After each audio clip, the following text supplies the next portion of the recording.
नमस्कार, स्वागत है आप सभी का एबी स्टार न्यूज़ में और मैं हूं आपके साथ जुबैर चौधरी। वक्त तो चला अपना उत्तर प्रदेश का, जहां सबसे पहले बात यूपी में बिजली संकट की कर लेते हैं। दरअसल गर्मी बढ़ने से कई राज्यों में बिजली का संकट मंडरा रहा है। इसी कड़ी में यूपी में भी बिजली संकट खड़ा हो सकता है। बिजली की मांग में बढ़ोतरी और कोयले की मांग के मुताबिक आपूर्ति न होने से बिजली कटौती बढ़ सकती है। लेकिन यूपी के ऊर्जा मंत्री ने सोमेंद्र सिंह तोमर ने कहा कि कोयले की कहीं कमी नहीं है। उत्तर प्रदेश सरकार के केंद्र सरकार के साथ मिलकर काम कर रही है, जिसके किसी भी प्रकार की कोयले की कोई कमी नहीं है। ये जो बिजली की कटौती हो रही है, ये बिजली की कटौती मौसम की खराबी की वजह से हो रही है। हालांकि वह समय सीमा बताने से बचते आए कि किसानों को फ्री यूनिट और उत्तर प्रदेश की जनता को मिल रही महंगी बिजली पर जवाब देते हुए वह बोले कि गरीब किसानों के हित में सही निर्णय लिया जाएगा।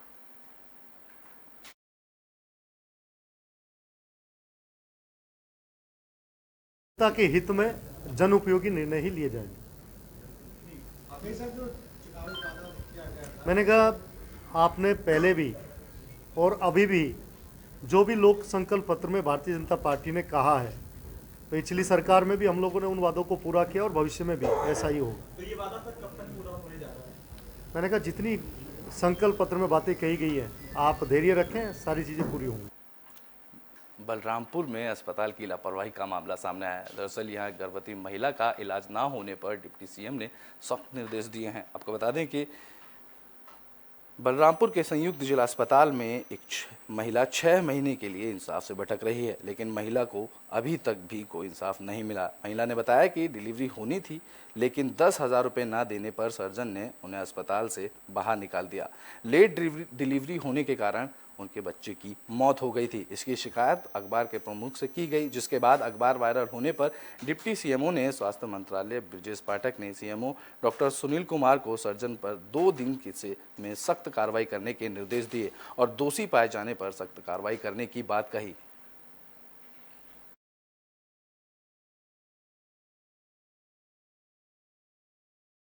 वो पैसे की मांग की और एवं उसको पैसा ना मिलने के ऊपर जो है उसको वहाँ से ऑपरेशन थिएटर से उसको बाहर कर दिया। ये मानवीय दृष्टि से बहुत ही खराब है और माननीय मुख्यमंत्री जी की प्राथमिकता है, माननीय स्वास्थ्य मंत्री ब्रजेश पाठक जी की प्राथमिकता है। मथुरा में कैबिनेट मंत्री बेबी राय मौर्य ने अस्पताल का निरीक्षण किया। आपको बता दें कि लोक निर्माण के निरीक्षण भवन में अधिकारियों के साथ उन्होंने बैठक की। इसमें महिला और शिशुओं से संबंधित सरकार की सभी योजनाओं को पारदर्शिता के साथ किए जाने की बात कही। इसके साथ ही उन्होंने निरीक्षण भवन में आई 2 गर्भवती महिलाओं की गोद भराई की रस्म को पूरा किया। इसके साथ ही उनसे परेशानियों के विषय में जानकारी ली गई और महिलाओं के साथ भी उन्होंने बातचीत करके उनकी समस्याओं को समझा, जिससे उनके तत्काल निस्तारण के लिए अधिकारियों को निर्देश जारी किए। इसके साथ ही कार्यक्रम में 2 शिशुओं का अन्नप्राशन कराया और पोषण रेसिपी प्रदर्शनी का अवलोकन भी किया गया।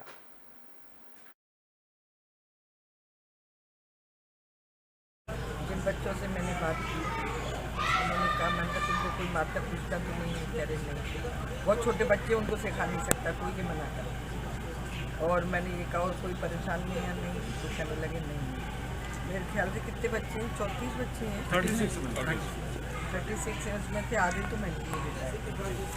एक तो बेचारा बेड पे लेटा हुआ है, बिल्कुल उसको यहाँ का जो उसको देख रहा है, वो बच्चा उससे इतना मतलब वो लगाव है, उससे इतना जुड़ा हुआ है कि हमें देख के नहीं मुस्कुराए, उसे देख के इतनी जोर से। तो आगरा में राजा मंडी रेलवे स्टेशन विवाद के बाद अब डीआरएम कार्यालय के बाहर हनुमान चालीसा का पाठ किया गया। आपको बता दें कि उत्तर प्रदेश में आगरा में राजा की मंडी रेलवे स्टेशन में से चामुंडा देवी के मंदिर को हटाए जाने के विरोध में शुक्रवार को हिंदूवादी संगठनों ने डीआरएम कार्यालय पर जमकर विरोध प्रदर्शन किया। इस दौरान डीआरएम के खिलाफ हिंदू विरोधी नारे भी लगाए गए, जिसमें डीआरएम कार्यालय परिसर में बजरंग दल और विश्व हिंदू परिषद के कार्यकर्ताओं ने हनुमान चालीसा का पाठ किया। तो वहीं प्रदर्शनकारियों का कहना है कि मंदिर रेलवे स्टेशन से पहले बना हुआ है, अगर मंदिर को हटाने की कोशिश की तो रेलवे की पटरियों को उखाड़ दिया जाएगा।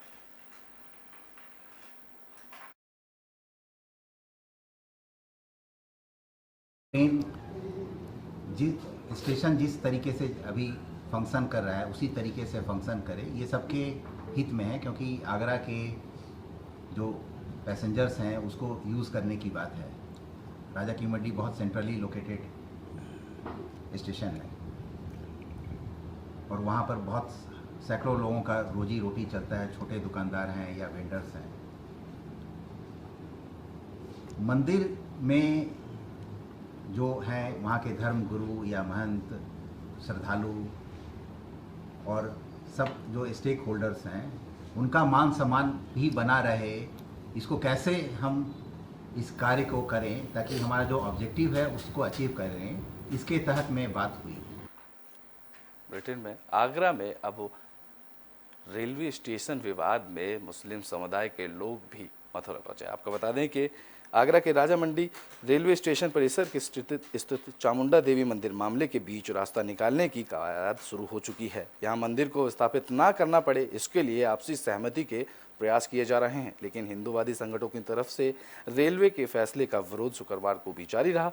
इस बीच मंदिर के समर्थन में अब मुस्लिम समुदाय के लोग भी नजर आए। दरअसल शुक्रवार को बीजेपी नेता सबाना खंडेलवाल के साथ मुस्लिम समुदाय के कई लोग चामुंडा देवी मंदिर पहुंचे। यहाँ उन्होंने मंदिर के महंत से बात की।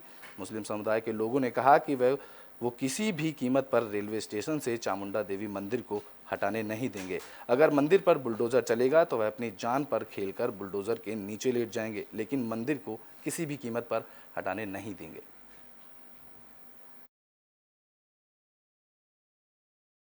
जान करके कि हमारे सामने जो है खंडेलवाल जी आई हैं, बड़े ही हर्ष की बात है कि वो चामुंडा मंदिर में आई और मुस्लिम समाज की तरफ से उन्होंने हमें समर्थन दिया। लेकिन माता रानी की कृपा है कि ऐसी नौबत ही नहीं आएगी। ये संदेश देना है कि मंदिर आस्था की बात है, श्रद्धा की बात है, विश्वास की बात है। लाखों लोगों की श्रद्धा इसमें जुड़ी हुई है और जब मंदिर को स्थानांतरित या तोड़ने की बात आती है तो ये मैं रेलवे को चेतावनी हम देने आए कि यहाँ पर सिर्फ हमारे हिंदू भाइयों की आस्था की बात नहीं है। ब्रिटेन में बात अब बरेली की कर लेते हैं। दरअसल यहाँ फतेहगंज से ट्रिपल मर्डर की खबर सामने आई।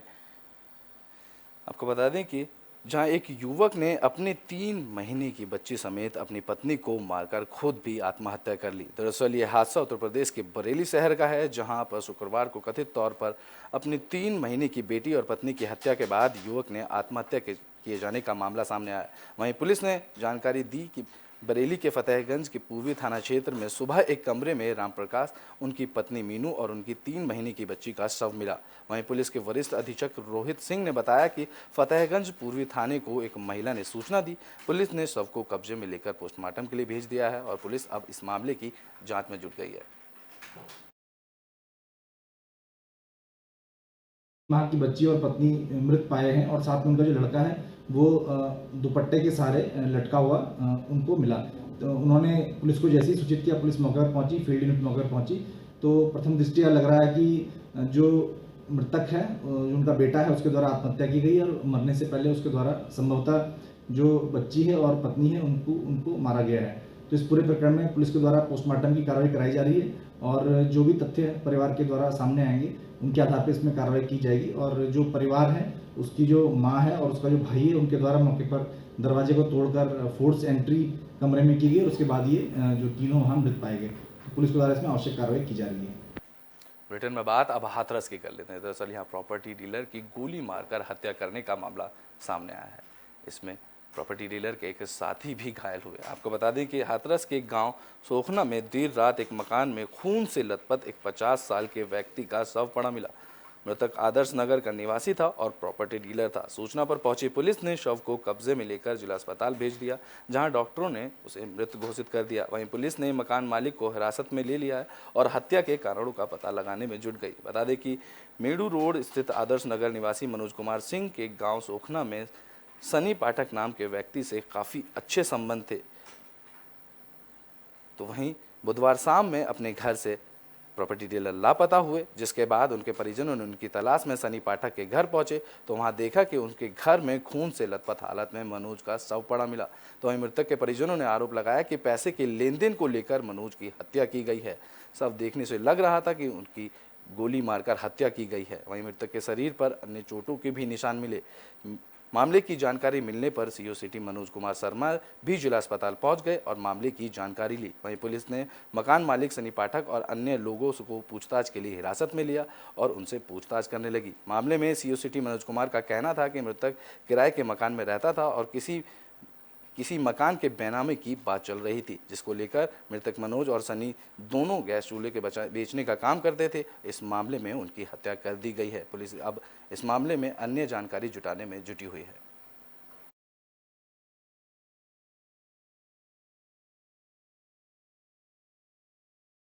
एक कोई घायल आया था जिसकी मृत घोषित कर दिया, क्या प्रॉब्लम?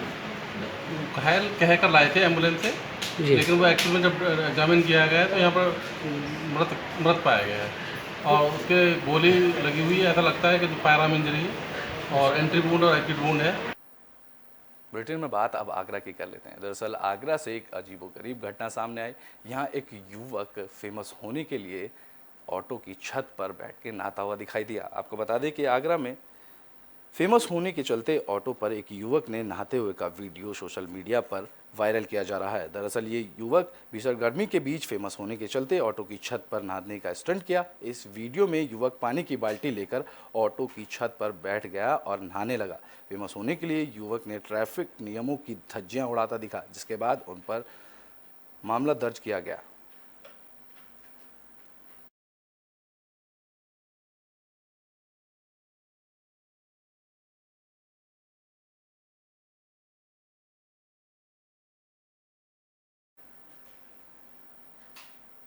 ब्रिटेन में बात अब देवरिया की कर लेते हैं। दरअसल यहाँ लेखपाल और ग्राम प्रधान का रिश्वत लेने का ऑडियो वायरल हो रहा है। आपको बता दें कि देवरिया से लेखपाल और ग्राम प्रधान का ऑडियो सामने आया, जहाँ सलीमपुर थाना क्षेत्र के ग्राम सोनबरसा निवासी हरिशंकर यादव ने लेखपाल संतोष कुमार और ग्राम प्रधान मनोज यादव के खिलाफ रिश्वत मांगने का ऑडियो क्लिप पीड़ित अपने मोबाइल में कैद कर वायरल कर दिया। इस ऑडियो में लेखपाल के मुंशी कहते सुनाई दे रहे हैं कि पैसे ऊपर तक देने पड़ते हैं, जिसके बाद खुद लेखपाल संतोष कुमार ने कहा कि 5,000 रुपये पहले दे दो, फिर हम आगे की कार्रवाई करेंगे। जिसके बाद ग्राम प्रधान मनोज यादव फ़ोन पर बात करते हुए बताते हैं कि तुम कम से कम 1.5 लाख रुपए की व्यवस्था कर लो, तुम्हारा काम हो जाएगा। बता दें कि यह ग्राम प्रधान वही हैं जो महाराजगंज में किसी पीड़ित से 5,000 रुपये मांगते दिखे थे। इसमें लेखपाल रिश्वत मांगने का वीडियो वायरल हुआ था, जिसके बाद जांच गठित कर लेखपाल को सस्पेंड कर दिया गया था। लेकिन इसके बाद भी देवरिया में भी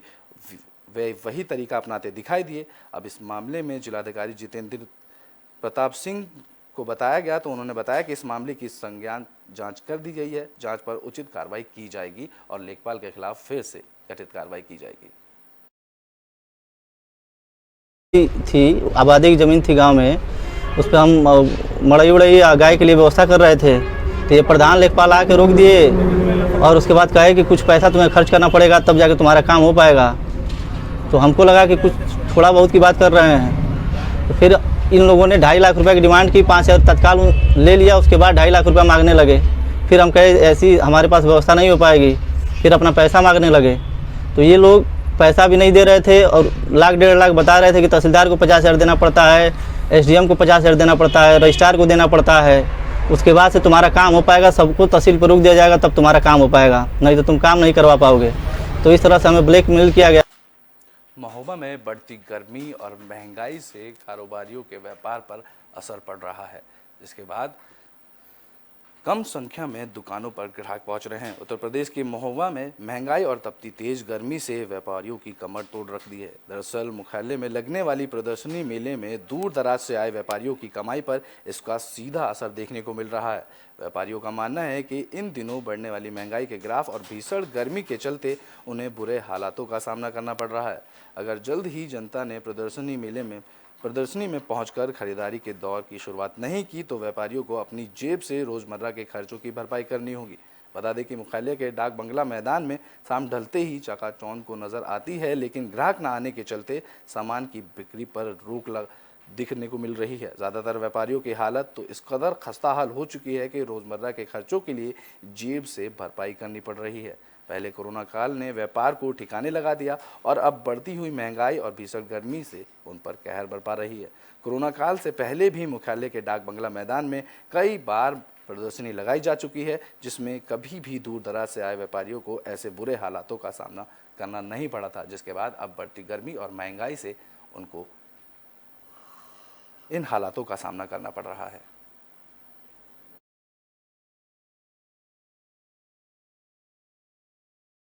उतना है नहीं, इस वजह से भीड़ आती है, पब्लिक आती है, मगर ख़रीदारी नहीं हो पा रही है। इस बार बहुत ज़्यादा डाउन है। अब इस बार तो सर बहुत लॉस में जा रहे हैं, इस बार तो बिजनेस लाइन बहुत लॉस में जा रही है, हमारा भी काम बहुत टफ है इस टाइम। इस बार का हालात तो यहाँ पे हम पहले भी बहुत बार आ चुके हैं, हम हमेशा मेला ही करते हैं। आपके शहर महोबा में हम काफ़ी बार आ चुके हैं, लेकिन हर बार का रिस्पांस हमको बहुत अच्छा मिला था। इस बार क्या है, महंगाई और ये गर्मी की वजह से यहाँ पे हमारा काम बहुत स्लो, इतना स्लो कि समझ लो कि हम लोग का काम का यहाँ पे खाने पीने का तक का पैसा नहीं आ रहा है। दुकान का भाड़ा और भी हमारे घर का खर्चा इसी से चलता था मेले की वजह से। ब्रिटेन में बात अब मथुरा की कर लेते हैं। दरअसल यहाँ स्कूल की गाड़ी में अचानक आग लग गई, जिससे 4 बच्चे झुलस गए। आपको बता दें कि वृंदावन के कान्हा माखन पब्लिक स्कूल की गाड़ी में अचानक आग लग गई। इस आग से करीब 3 से 4 बच्चे बुरी तरह से झुलस गए, जहां स्थानीय लोगों की मदद से बच्चों को गाड़ी से बाहर निकाला गया और आग पर काबू पाया गया, जिसके बाद बच्चों को नज़दीकी अस्पताल में भर्ती कराया गया। इस दौरान स्थानीय लोगों ने बताया कि हाल ही में स्कूल की गाड़ियों का निरीक्षण किया गया था और ARTO ने स्कूल की गाड़ियों के लिए निर्देश भी दिए थे। यह घटना स्कूल की लापरवाही की वजह से हुई है।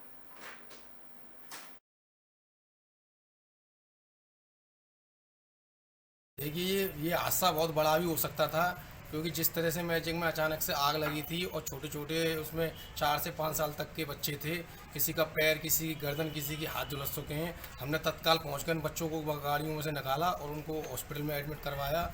और अगर हम नहीं होते, स्थानीय नागरिक हमारे नहीं होते, तो हो सकता था ये कोई बड़ा हादसा हो जाता और ये आग भयंकर रूप ले ली, जिसमें जान भी जा सकती। कौन सी बस्ती हो? वो कान्हा माखन पब्लिक स्कूल की मैजिक।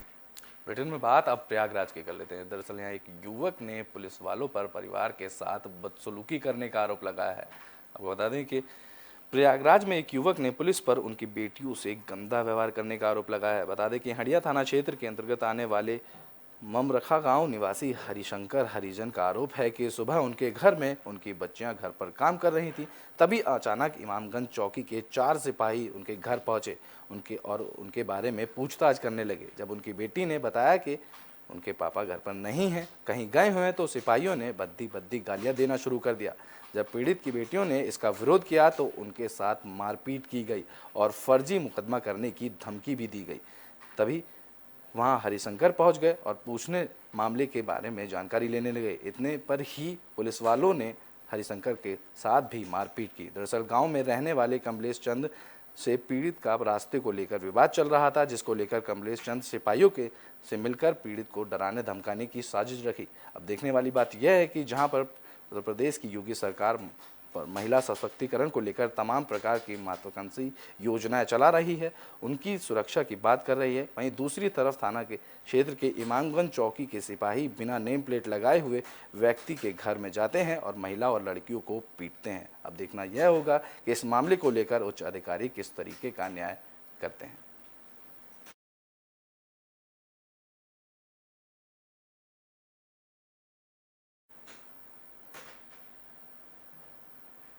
अपना उत्तर प्रदेश में अभी के लिए बस इतना ही। देश और दुनिया की तमाम खबरों के लिए देखते रहें AB स्टार न्यूज़।